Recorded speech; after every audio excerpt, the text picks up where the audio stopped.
কর্মসূচি হিসেবে আজকের এই বিক্ষোভ সমাবেশ এবং মিছিল, এই মিছিলের আজকের অনুষ্ঠানের প্রধান অতিথি শাসা থানা বিএনপির সুযোগ্য সিনিয়র শহর সভাপতি, বারবার এই ইউনিয়নের চেয়ারম্যান, সাবেক চেয়ারম্যান জনাব আবুল হাসান জহির, এবং উপস্থিত আছেন শাসা থানা আহ্বায়ক কমিটির সদস্য আশিফুল আলম বাবু, এবং উপস্থিত আছেন আমার সামনে বিএনপির যুবদল ছাত্রদল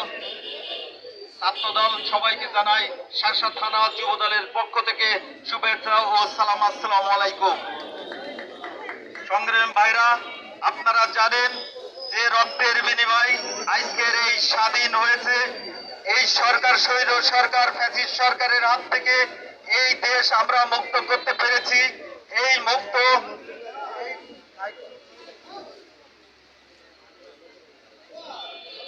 আপনারা এই সরকার, আওয়ামী লীগ সরকার, তাদের যে প্রেতাত্মা আছে, তারা আবারও একটা ঝামেলা করার চিন্তা ভাবনা করছে, এই উস্কানি করছে।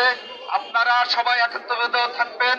এবং আপনারা দেখেছেন যে বিভিন্ন জায়গায় আমরা সংবাদ পাচ্ছি যে আওয়ামী লীগের সন্ত্রাসীরা এই 15ই আগস্ট পালন করার জন্য একত্রিত হয়েছে।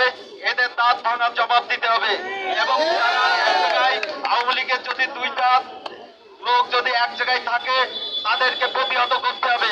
আপনারা জানেন যে আমরা দীর্ঘ 16 বছর আজকে কোথাও মিছিল করতে পারিনি, মিটিং করতে পারিনি, এবং আমাদের নেতা জনাব আবুল হাসান জহির আমাদের স্টেশন পটির উপরে মিটিং করছিল। সেই জায়গা থেকে বোম সহ মিথ্যা মামলায় তাদেরকে হয়রানি করছে।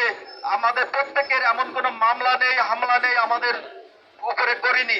তাই আহ্বান করবো যে আওয়ামী লীগের নেতৃবৃন্দকে যে আপনারা কোনো বিশৃঙ্খলা করবেন না। যদি বিশৃঙ্খলা করেন তাহলে আপনাদের দাঁত ভাঙার জবাব দেওয়া হবে।